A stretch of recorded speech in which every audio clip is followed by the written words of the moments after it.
For those looking for a video update on the 2014 Dodge Ramcharger project I'm working on, we're going to do a little walk around the day, show you some of the items, show you what I've done, what we're working on, where we're going, and how everything's coming together. So I want to thank you for watching, and if you would, hit the subscribe button. I'd love to hit 100 subscribers on this channel, just as kind of the milestone, the only milestone I'll ever hit if I can hit it.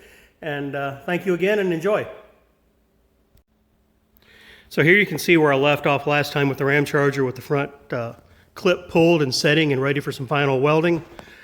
The items on this front clip that I am going to be working on this time around is doing the final welding in of the lower radiator support brackets, doing some cleanup on some of the areas where I have had to trim some of the metal out of the way, modifications, look at the reinforcements necessary for that bracket that helps hold the windshield washer fluid bottle in place. Come back over on this side where the passenger inner fender is, finish a little bit of more reshaping of that inner fender for firewall, HVAC housing clearance, and add the one last mounting hole there that I need for the engine control module.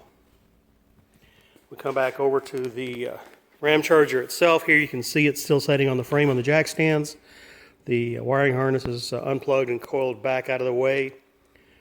Here we've got to do the brake lines. I've got stretched the existing 2014 Ram 1500 brake lines back to see if I could just reshape them. That is not going to work. I'm going to need to build some new ones. Transmission lines there with the paper towel taped on the ends are probably going to take a little more work. I've got a little bit of clearancing work to do on that lower radiator housing support, which I knew was going to be coming up, so that's got to be taken care of.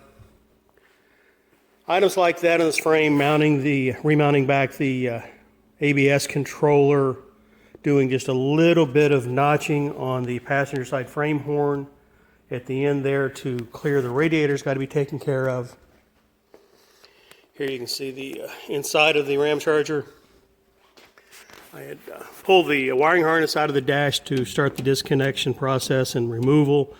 I will probably put it back in and go through just a little bit more wire cleanup and mounting and verifying where all the grounds are at in that harness so that everything works well.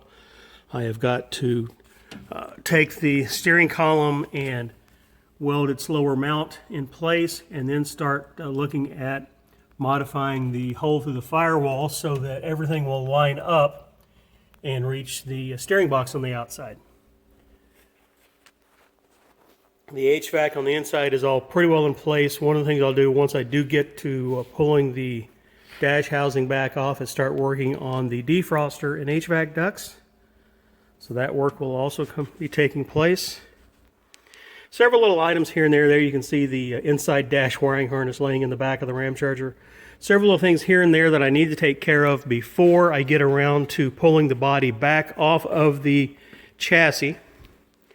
When I do pull the body back off of the chassis, I will finish the slight modifications to the front body frame mounts, boxing them back in, drilling out the holes where necessary in the body to enlarge them for the fasteners, because right now everything has just been mounted with 1/4-inch bolts in the body for alignment purposes to make sure everything was going to work. And also on the body, when I pull it off, I will attempt to get the underside cleaned up very well and painted, because when I put the body back on the chassis the next time, I don't intend on having to pull it back off. One of the items on the HVAC system needs work on is get rid of the little wood block there, put in a permanent mount on that tunnel for the HVAC housing.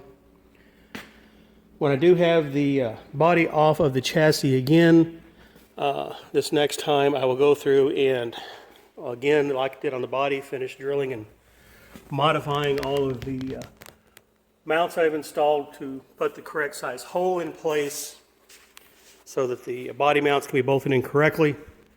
Again, everything right now has just got 1/4-inch clearance holes for alignment purposes.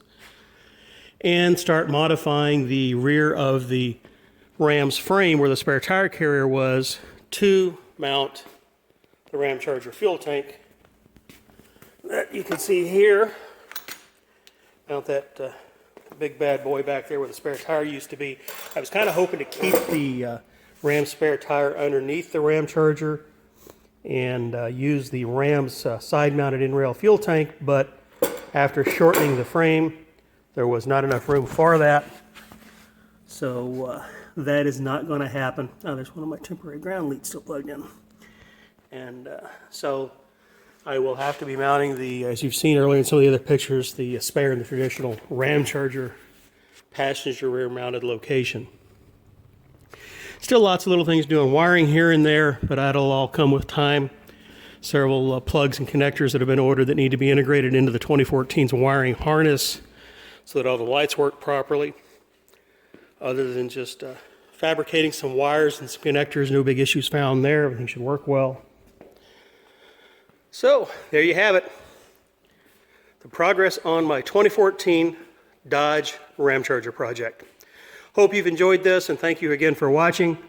Again, if you would, I'd love for you to hit the subscribe button and see if I can hit 100 subscribers just for the heck of it. It is probably the only milestone that my channel will ever hit, because I'm more into photography, blogging, or recording my progress rather than video.